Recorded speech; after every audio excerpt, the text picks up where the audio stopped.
ಅಂತೇಳಿ ಅವೆಲ್ಲ ಅರಣ್ಯಕ್ಕೆ ಸೇರಿದ್ದು ಅಂತ ಬರ್ಕೊಂತೀವಿ. ಅವತ್ತು ದುರಸ್ತ ಆಗಿದ್ರೆ ಇವತ್ತು ಆ ಪ್ರಶ್ನೆ ಬರ್ತಿರ್ಲಿಲ್ಲ. ಅದರಿಂದ ನಮ್ಮ ಸರ್ಕಾರದ್ದು ತಪ್ಪು ಇದೆ ಅಂತಕ್ಕಂಥದ್ದನ್ನು ನಾವು ತಿಳ್ಕೋಬೇಕು.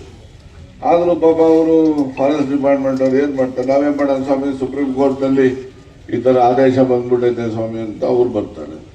ಅದನ್ನು ಅವ್ರನ್ನ ನಾವು ತಪ್ಪು ಮಾಡಿದ್ದೀನಿ ಅಂತ ನಾವು ಹೇಳೋಕ್ಕೂ ಆಗೋದಿಲ್ಲ. ಆದರೆ ಆ ರೀತಿ ಅರ್ಜಿಗಳು ಕೆಲವು ನಮ್ಮಲ್ಲಿ ಇದ್ದಾವೆ. ನಾನು ಆ ದೃಷ್ಟಿಯಿಂದ ಆ ಅರ್ಜಿಗಳ ಬಗ್ಗೆ ಏನೊಂದು ತೀರ್ಮಾನ ತಗೊಂಡಿದ್ದೀನಿ ಅಂದರೆ, ಅರ್ಜಿ ಬಾಕಿ ಇರೋವಾಗ ಫಾರೆಸ್ಟ್ನವರು ಅಲ್ಲಿ ಟ್ರೆಂಚ್ ಹೊಡೆಯೋದು ಅದು ಇದು ಮಾಡಿಕೊಡೋದು ಅಂತ.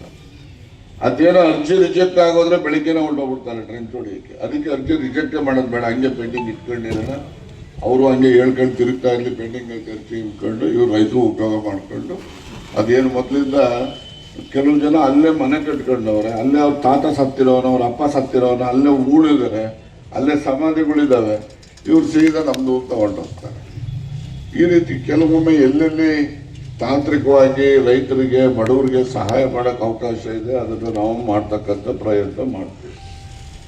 ಇನ್ನು ಕೆಲವು ನಾನು ತಹಶೀಲ್ದಾರ್ರಿಗೆ, AC ಅವರಿಗೆ ಮತ್ತು ತಿಪ್ಪೇಸ್ವಾಮಿ ಅವ್ರಿಗೂ ಕೂಡ ಈಗಾಗಲೇ ಗಮನಕ್ಕೆ ಬಂದಿದೆ. ಅವರಿಗೆ ಕೆಲವು ಇಲ್ಲಿ ಕಮಿಟಿನಲ್ಲಿ ಹಿಂದೆ ಇದ್ದಂಥ ಸಂದರ್ಭದಲ್ಲಿ ಸುಮಾರು 122 ಜನಕ್ಕೆ ಮಂಜೂರಾತಿ ಆಗಿದೆ.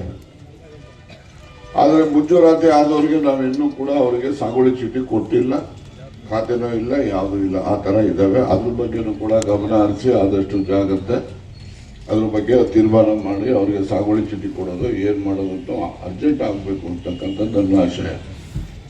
ಇನ್ನೊಂದು 100 ಜನ ಸಾಗುವಳಿ ಚೀಟಿ ತೊಗೊಂಡವ್ರು ಅವರು, ಆದರೆ ಅವ್ರಿಗೇನು ಖಾತೆ ಇಲ್ಲ, ಕಾಣೆ ಇಲ್ಲ. ಅವರೊಂದಷ್ಟು ಜನ ಅರ್ಜಿಗಳು ಇವತ್ತು ಅರ್ಜಿ ಇಸ್ಕೊಳಕ್ಕೆ ಹೊರಟ್ರೆ ಅವೇ ಜಾಸ್ತಿ ಬರ್ತಾವೆ. ಈಗ ಯಾರೋ ಬಂದು ಕೂತವನಿಲ್ಲ ನೋಡಿ, ಅದೇನೋ ಅಲ್ಲಿ ಟವಲ್ ಟರ್ಕಿ ಟವಲ್ ಗಿರಾಕಿ ಅವತ್ತು ಅದೇ ಕೆಲಸ.